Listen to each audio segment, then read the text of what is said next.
শঙ্করাচার্য তার বিবেক চূড়ামণি গ্রন্থে একটা দারুণ কথা বলেছিলেন।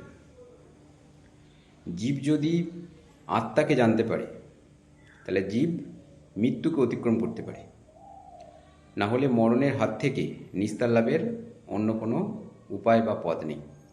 যে সমস্ত পেশেন্ট মৃত্যু ভয়ে ভীত বা যারা খুব সেভার ডিজিজে অ্যাটাক হয়েছে, যারা ভাবছে আমি আর হয়তো স্বাভাবিক জীবনে ফিরে আসতে পারবো না, মানে আমি আর সুস্থ হতে পারবো না, তারা যদি এই শঙ্করাচার্যের এই উপদেশকে তারা জীবনে জাগা দিতে পারে, হয়তো তারা আবার স্বাভাবিক জীবনে ফিরে আসতে পারে।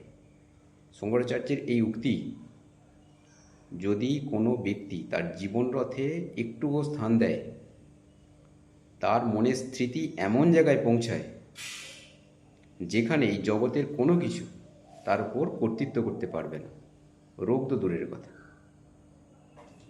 নমস্কার।